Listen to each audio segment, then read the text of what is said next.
Na-close din ba niya? Naon sa man itong mga hayop ato? Naramag ako naman, na-close na, pag-stop lang atong operation. Pero still, contact with no? Ayan. Please ako.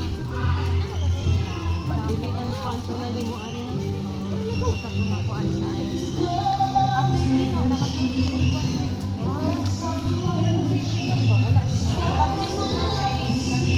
Balik na guys.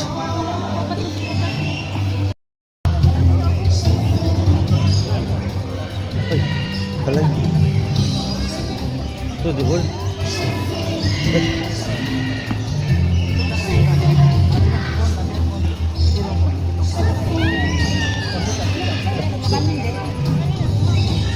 Doon natin ito si Sir nga. Sir, ato po.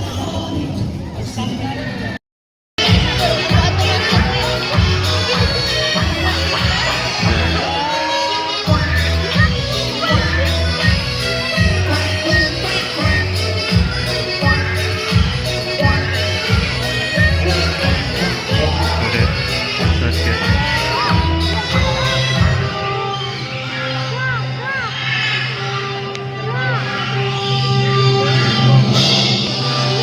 Good afternoon, ladies and gentlemen. Cebu Safari and Adventure Park proudly presents the Bird Show. Introducing our host for today, Mr. KJ.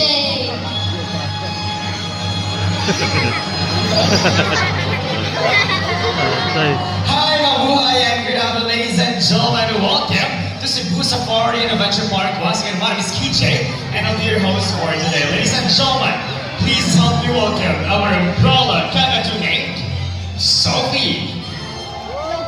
And I guess Sophie has something to tell us. What is it, buddy? Don't be shy. Interact. Okay, take your time, buddy. You're saying hi. Okay. Are you ready? Okay, let's do it, buddy. She's busy eating, guys. Okay, let's do it, buddy. Ready? Where are you going? Okay, so everyone, can you say hi, Sophie? Hi. Okay, buddy. Ladies and gentlemen, welcome to Cebu Safari's Bird Shows. Once again, everyone, hi. Where's the energy, guys? Again, hi. Hello. Now, are you guys ready? Now, to make sure we're all set and ready, how about in the count of 3, I want to hear the loudest roar of a lion. In 1, 2, 3. That energy. Now, did you see our group of pigeons? Well, did you know that pigeons can remember places and can find their way back home no matter how far they will go? And that's why they're used as messengers to carry out messages to our friends, families, and loved ones. Now, ladies and gentlemen, please sit back, relax, and also enjoy as our fine friends will showcase their natural behaviors, will invite guest participation, and also share an important environmental message. Now, let me ask you something. Are you ready to be amazed by our fine feathered friends? Alright, to start off, let me call our bird trainer here on stage, Mr. James, and so welcome our blue and gold macaw named Amigo. Now, Amigo comes from South America and lives in the rainforest of Brazil. As he's a very responsible bird, he loves to keep his environment clean. Let's wait for Amigo. Okay, I guess you're... So please enjoy it.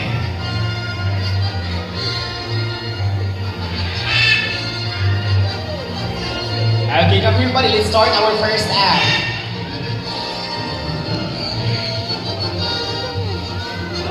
Okay, how about let's call another blue and gold macaw. Let's have Tarzan for our next act. For the same act, but let's have Tarzan instead. Okay, there you are, buddy. Ladies and gentlemen, please help me welcome our beautiful macaw named Tarzan. Also, one of our cute and playful and talented birds. Let's have Tarzan. We have here 2 sample trash bins labeled as biodegradable and non-biodegradable. We also have here some sample trash. And now let's see how Amigo or Tarzan can clean up the mess. Let's start, buddy. Okay, so pick up some first trash. Okay, let's start. And he picks up a paper cup, walks all the way. Open the by the griddle bin, and he dropped it inside the bird. Let's have the next trash.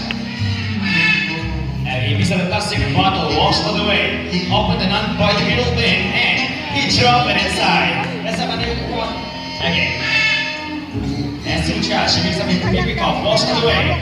Open the by the griddle bin, and he dropped it inside. Last one, buddy. Last one.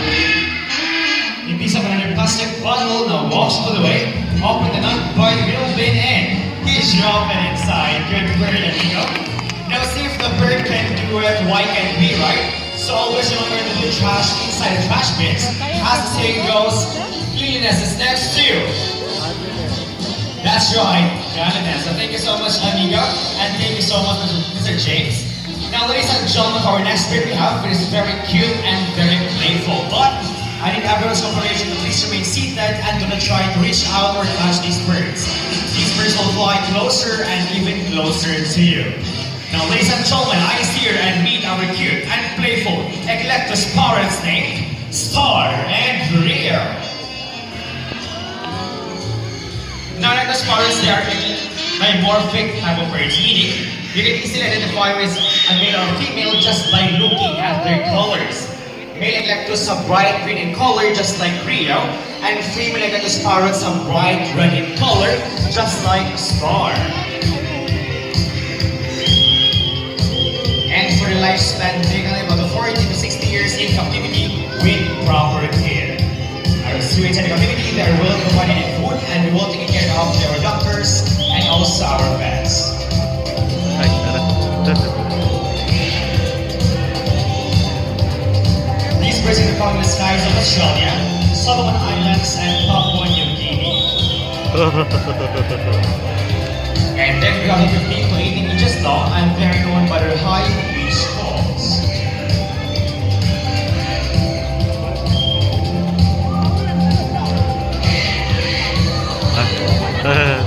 Now, ladies and gentlemen, let's give a massive round of applause for a cute and playful Eclectus parrots named Star and Rio. Now, ladies and gentlemen, our next bird we have is a very special, intelligent, and a super handsome bird. But I need your help to call him. Can you say Jumbo? Jumbo! Now, everyone, say it louder. Say Jumbo! There you are, buddy. Here's our greeting Makoni, Jumbo. So, hi, Jumbo, buddy. Good afternoon. Can you wave to the crowd like this one?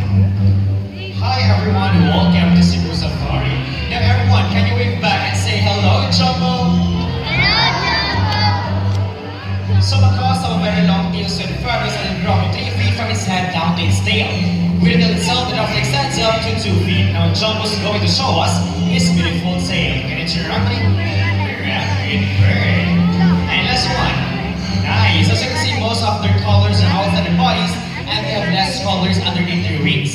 Now, Jumbo's going to show us his beautiful wings. But first, can you say wings? Wings. Now, everyone, say it again. Say wings. Wings! Lastly, because of zygodactyl feet, meaning they have 2,000 points forward and 2,000 points backwards. They can also use their feet, hold on things, and climb. Now, Mr. Ervin here said ground nut. He will place it inside a plastic basket. Now, let's see what Jumbo will do. Now, Jumbo gratefully lifts up the plastic basket and grab his nut. Good for you, Jumbo. Additionally, macaws are often compared to a 4-year-old child because of how they think and act. But wait, ladies and gentlemen, meet Jumbo's friends. From the jungles of South America, here comes our flying macaws.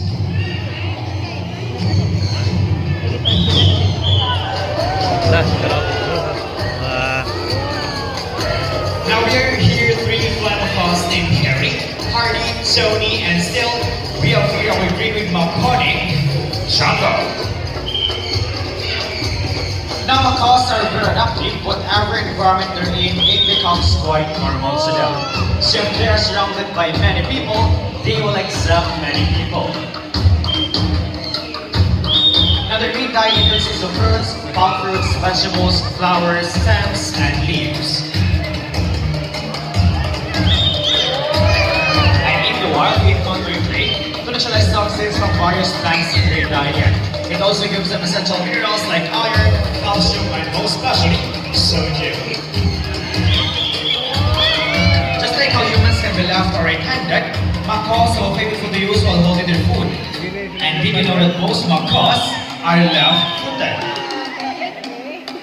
Now there are 400 total species of parrots in the world, and blue macaws are ranked as the third largest parrots globally, and green macaw ranked as the second largest parrots in the world.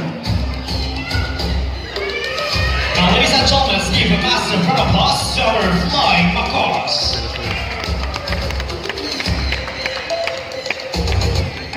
At this moment, let's have one volunteer. Now, don't be shy, everyone. Raise your hands if you want to volunteer. Okay, let's have our volunteer staff. And Shaira, and she'll be the one to pick up the first volunteer. Let's have one out of volunteer first.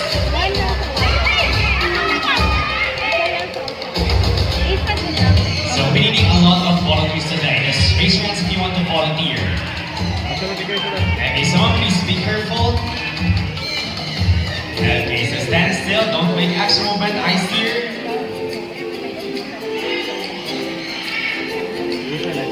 And for your safety and comfort, please follow the Shira's instruction for your safety and comfort.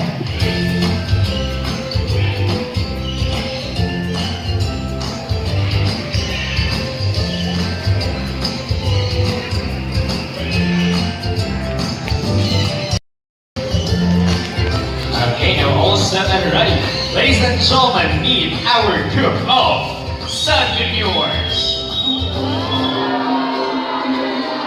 So Sunpreneurs are also known as Sunparacas. They are very playful, social, and have a very loud voice. They are native to the northeastern part of South America, like Brazil and Venezuela. Okay, save your time, buddy. There's no need to rush. Eat as much as you can. Our very playful Sunpreneur named Bunny. Okay, thank you so much, Bunny, and thank you so much, Mel. You can now take your seat. Okay, just be careful going down above. And how about let's have another adult volunteer again? How about let's have from the other side? Okay, let's have Auntie Jaden for our next volunteer. Okay, I guess we're gonna have our next adult volunteer. So sir, please be careful going down and kindly follow Auntie Jaden's instruction for your safety and comfort.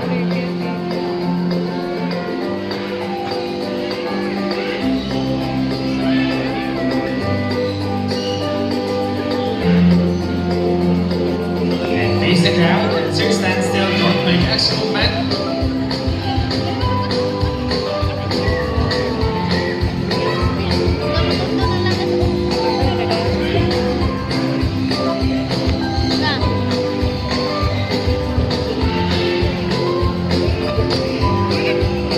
Okay, stand still, don't make extra movement, try to relax. Eyes to the cameras and give the crowd your best smile. Now ladies and gentlemen, eyes here and feel the love in the air as we appear our couple, Sunpreneur named Ding and Dong. Now Sunpreneurs, they are monogamous type of birds, meaning they only have one partner for a lifetime. Sana all. But when their color dies, that will be the only time that they will look for another mating partner. These birds are also monomorphic, meaning both male and female share the same physical features, just like their colors and their size. Thank you so much, guys, and thank you so much. So you can now take your seat.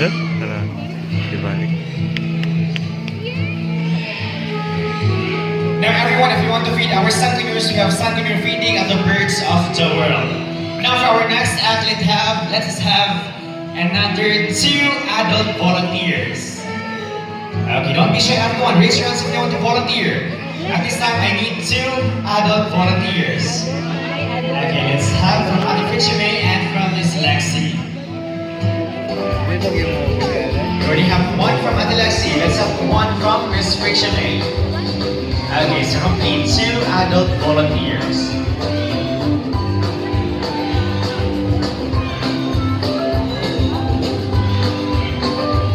Now to our chosen volunteers, stand still, don't make extra movement.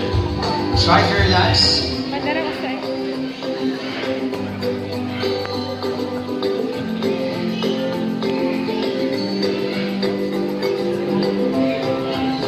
Okay, I guess.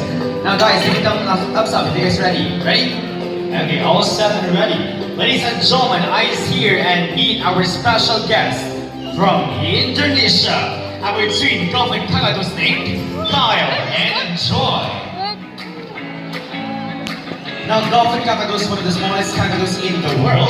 They only grow up 32 centimeters in length from its beak down to its tail, with a wingspan of 65 to 85 centimeters. Okay, try 2 out of 1 case standstill, don't take extra movement. We'll do it again one more time. Everybody, in 1, 2, 3, go! Now, for your lifespan, they can live up to 40 to 60 years in captivity with proper care. So once again, during study captivity, they are well provided in food and well taken care of by the safari staff. And they're also known as the carnivore kakadus, as they're native in carnivore islands of Indonesia. Now, thank you so much to our 2 added volunteers who may now take your seat. And ladies and gentlemen, let's give a massive round of applause to our sweet golfing kakadus name, Kyle and Joy. Now, ladies and gentlemen, for our next act, let us have 3 adult volunteers. Once again, at this time, 3 adult volunteers. Let's have 1 from Ate Julina, 1 from Kuya Jolben, and let's have another 1 from Miss Janice.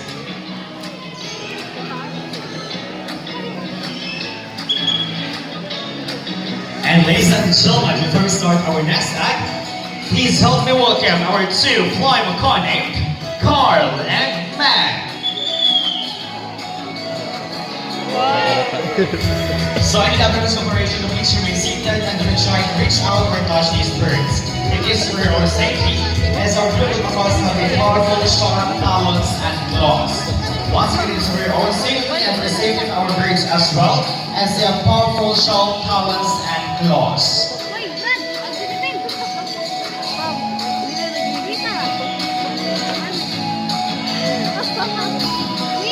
Tulog dito.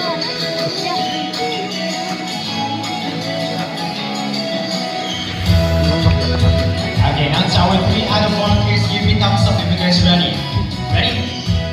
Well, you guys are almost done and ready. Okay, now all set. 2, 3, go!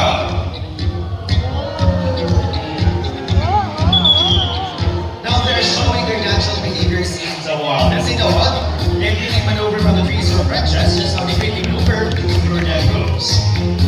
Now to all 3 adult volunteers, stand still, do it again one more time. Now everyone, do you want to see it again one more time? Okay, let's do it again one more time. But this time it is your turn to count. Okay, let's count in 1, 2, and 3. Okay, everyone, let's start counting in 1.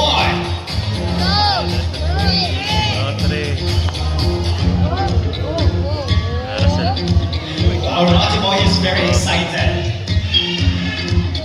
Now, ladies and gentlemen, for our beautiful macaws lifespan, they can live 75 to 85 years in captivity with proper care. So thank you so much to our 3 added volunteers. You may now take your seat, and still, let's have a massive round of applause for the 2 fly macaw named Carl and Matt.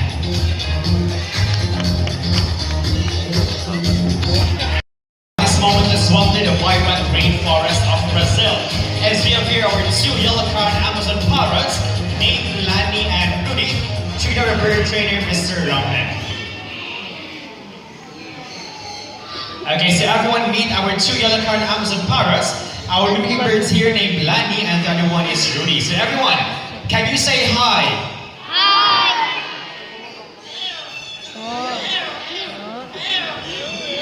So yellow-crowned Amazon parrots are the most commonly kept Amazon species due to their excellent talking ability and playful nature. That's right. This type of birds are great at mimicking every sound, just like a rooster, a cat, a dog, a delivery, or even a whistle. Okay, let's start with the rooster first.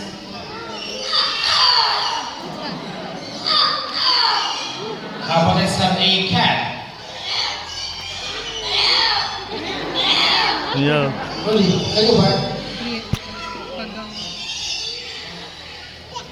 Okay, how about let's have a telephone ringing? How about let's have a whistle?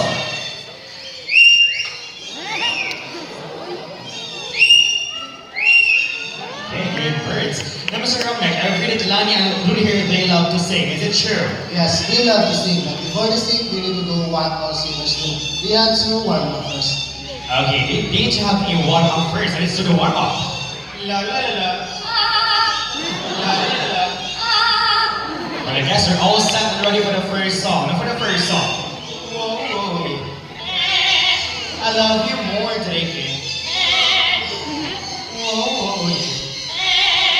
I love you more, Drake. Now for our last song, let me ask first. Who's celebrating their birthdays today? Or within this month of March? Raise your hands. Okay, so happy birthday to all the birthday celebrants. Alana and Rudy, we have some celebrants here today. What do we do next?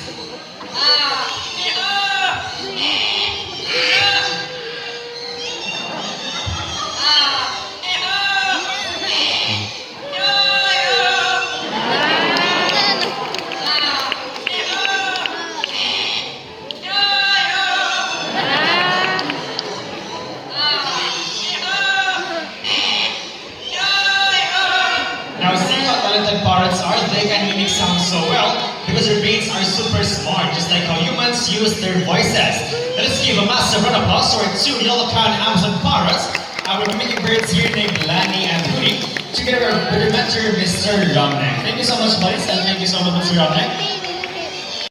Amazing skills and talents who are cute and fluffy birds. It is time to meet some fierce raptors, our birds of prey. Now, birds of prey are big birds with pointed beaks, sharp talons, and have wide wings. Examples are hawks, kites, eagles, and vultures. Now, I need everyone's cooperation to please remain seated and do not try to reach out or touch these birds. It is for your own safety, as our next set of birds are going to showcase their extraordinary hunting skills and also their flight styles. And they will fly closer and even closer to you. Now, please supervise your kids at all times, and if you have foods with you, please keep your foods inside your bag. It is for your own safety and for the safety of our birds as well.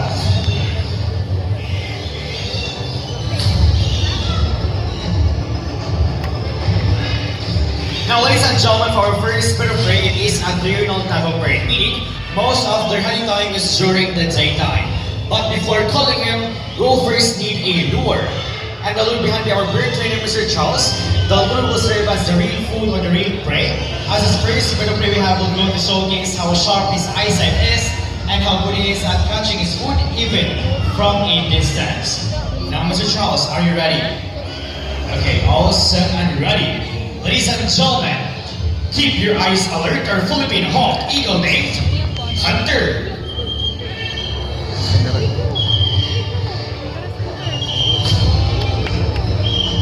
As you can see, Hunter is very observant of the lure's movement. Now let's see what Hunter will do next.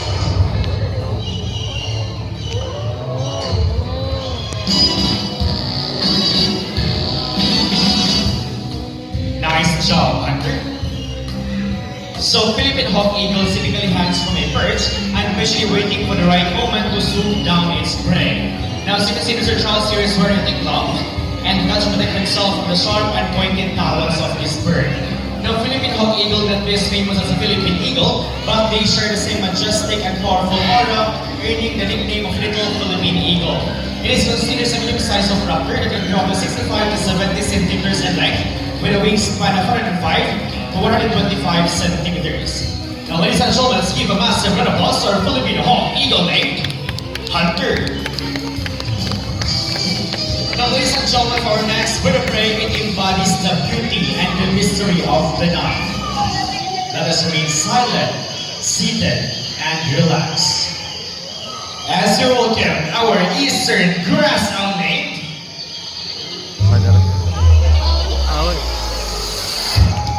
Bella. Now, eastern grass owl, they are a nocturnal type of bird, meaning most of their hunting time is during the nighttime. Even though when they are flying, they're almost silent. That's because of the special feathers that helps them glide quietly in the night, making them the silent stalkers and the silent hunters of the night. Just like any other owls, they rotate their heads up to 270 degrees. And yes, it is possible because this bird has a 14-neck vertebrae, allowing them to spot a prey and be aware of his surroundings without even moving his whole body. They're also known here in the Philippines as Huaco. Now, ladies and gentlemen, let's give a round of applause to our beautiful grass now named Bella. Now, ladies and gentlemen, for our next bird of prey, they're experts at snatching food from other birds, even in mid-air. Once again, engage them in seated and do not try to reach out or touch these birds. It is for your own safety, as they will fly closer and closer to you. Now, ladies and gentlemen, put your hands together so our snatching brain flight, our brownie kites named Shadow.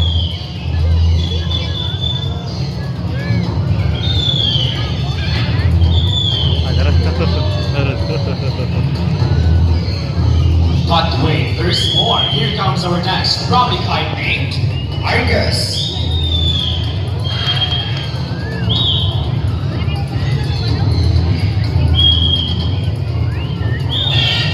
And now here comes our third brownie kite named Cloud.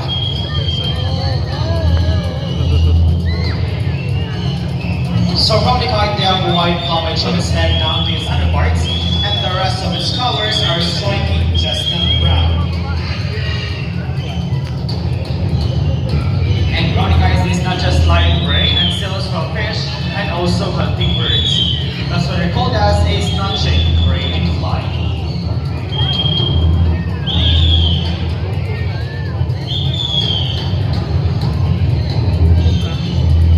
And brownie kites, they are the real-world reflection of Garuda, a guardian figure that symbolizes power, protection, and divine guidance in various cultures. And for their lifespan, they can live about 30 to 40 years in captivity with proper care.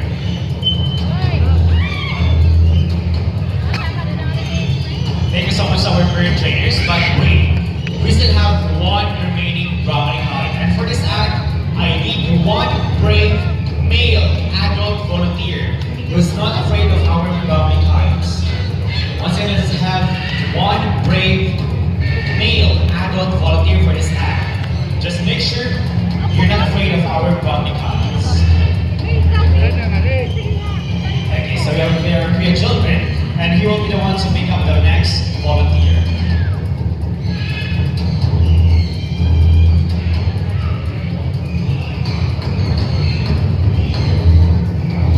Okay, so sir, stand still, don't make action movement. Try to relax, hold the platform lightly.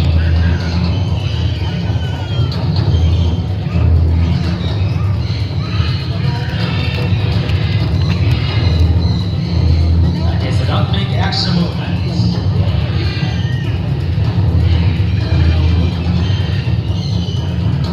Okay, so sir. Okay, so sir, are you ready? Okay, all set and ready. Ladies and gentlemen, meet our last brownie kite named Sky. Now, brownie kites, they practice stricto parasitism. They love to snatch their foods from other birds, even in mid-air.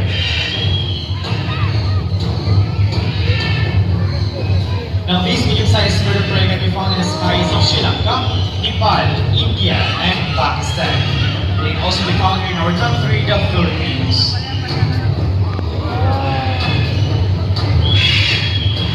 Once again, brownie kites, they are the real-world reflection of Garuda, a guardian figure that symbolizes power, protection, and divine guidance in various cultures. And they can live about 30 to 40 years in captivity with proper care.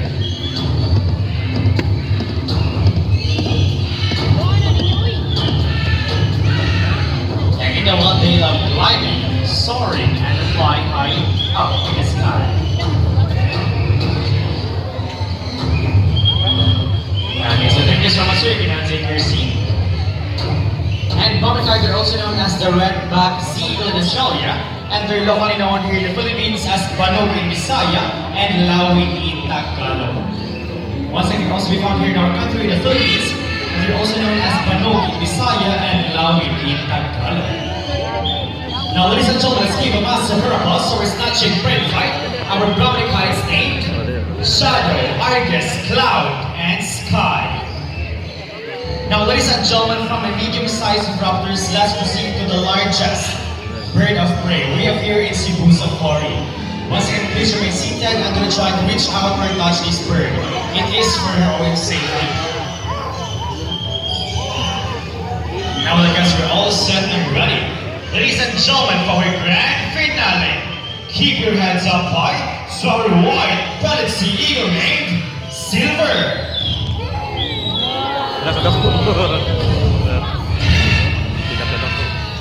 So white-bellied sea eagle, also known as the white-breasted sea eagle, or king of the coast. It is the white plumage which was set down in the parts, and its wings and back are dark gray in color. And wait, there is more. Here comes our next white-bellied sea eagle named Fuji.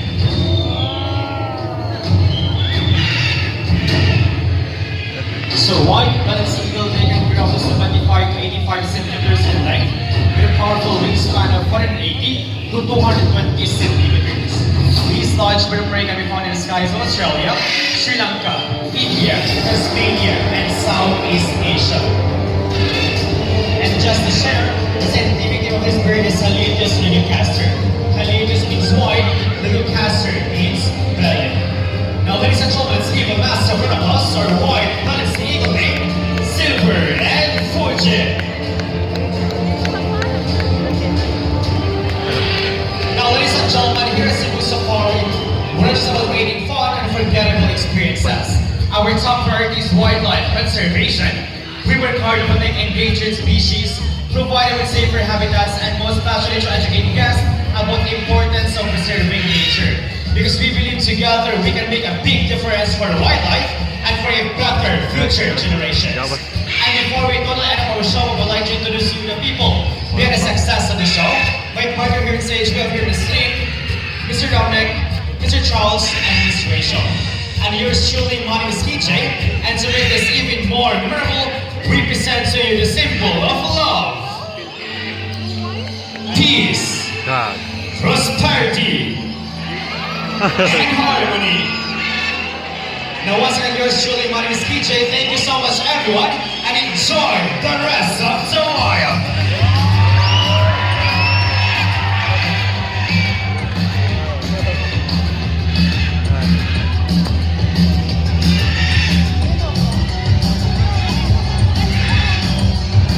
Now ladies and gentlemen, we also want to take pictures of our photographers.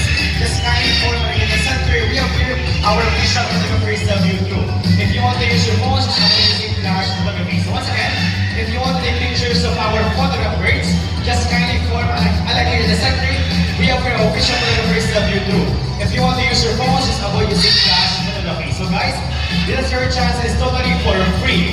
Once again, it is totally for free if you want to take pictures or videos of our photographers. The also benefits of White-Lion Safari, African Savannah, Birds of the World, and Camel just go up, and turn to your left side, proceed to Orangutan area. That's how we're chopping stuff for our key attractions inside. Don't forget our white Bengal tiger feeding, 2:30 p.m. Just go up and turn to your right side. We also have Jenna feeding later at the Outpost 3 p.m. Thank you so much everyone. We hope you enjoy the show and enjoy the rest of the while. Mana?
Ay.